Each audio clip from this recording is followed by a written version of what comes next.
Hi folks, just a quick update at the end of the day on Thursday. A few things to mention tonight. First up, a little bit of housekeeping. Facebook have pinged one or two comments recently over the use of language.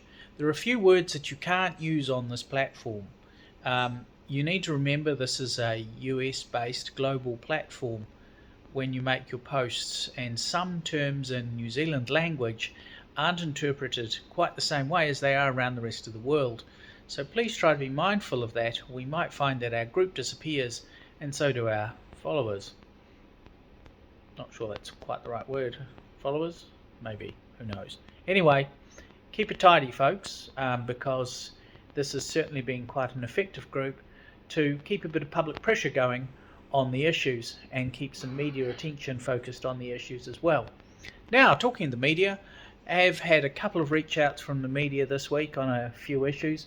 One of the key things that came up was a comment about the $1 million versus what we've spent on chlorine, and I think you might see some more comment on that soon.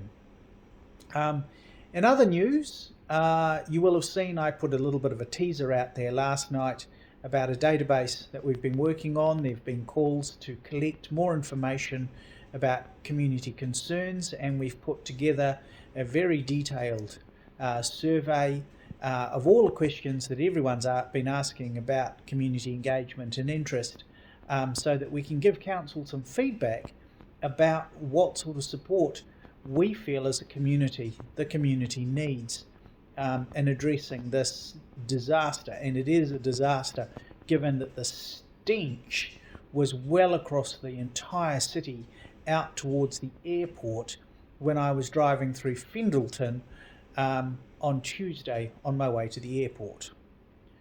Tuesday, Wednesday, I'm losing track of the days. Sorry folks, for those that didn't catch up, my dad died on Tuesday night.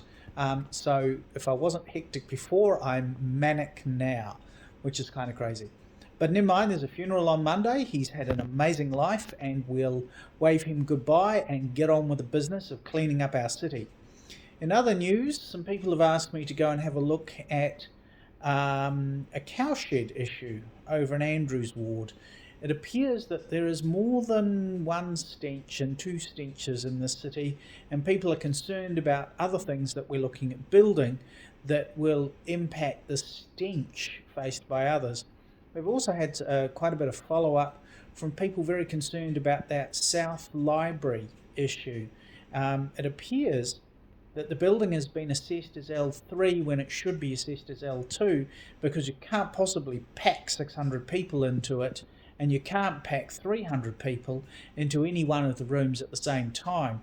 And that dramatically affects its engineering ratings, which dramatically affects whether it should or it shouldn't be replaced at a time when we all, well, at least some of us appear to want a stadium, and there's discussions about simultaneously needing to spend upwards to $30 million on a library that would appear to not need replacing, which interestingly enough is also a historic building, is a significant building of interest, and tearing the entire thing down would go against quite a number of the council's own policies, especially ones around environmental issues.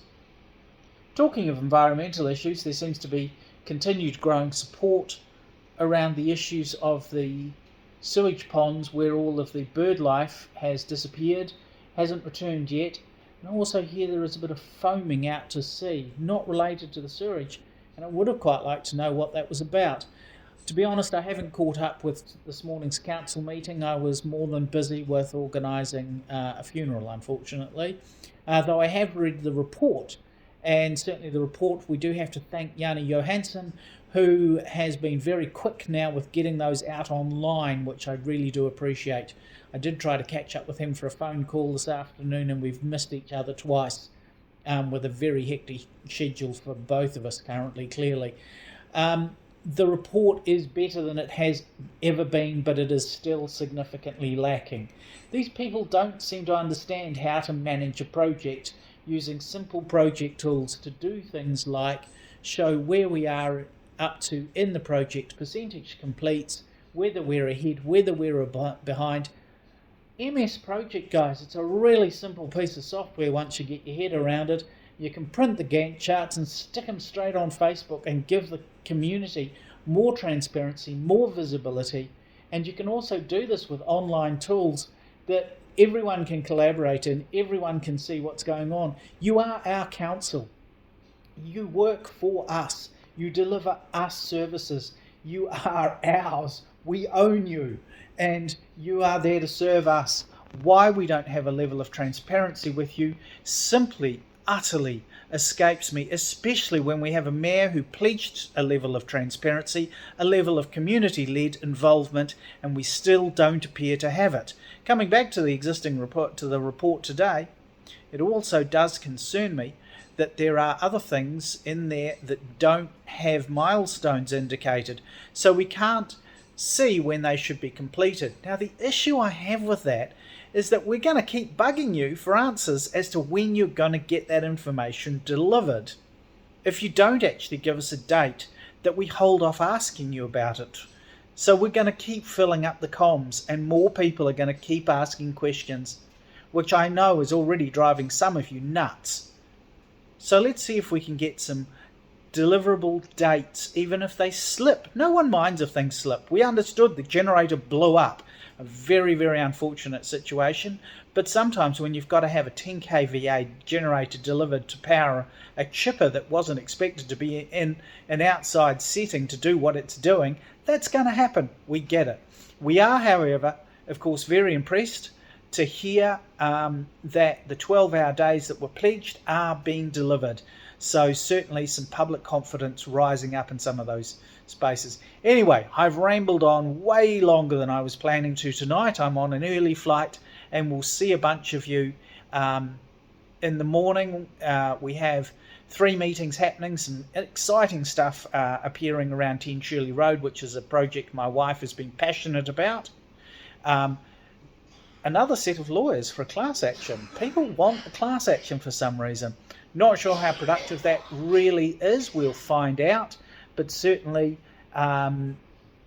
that's happening.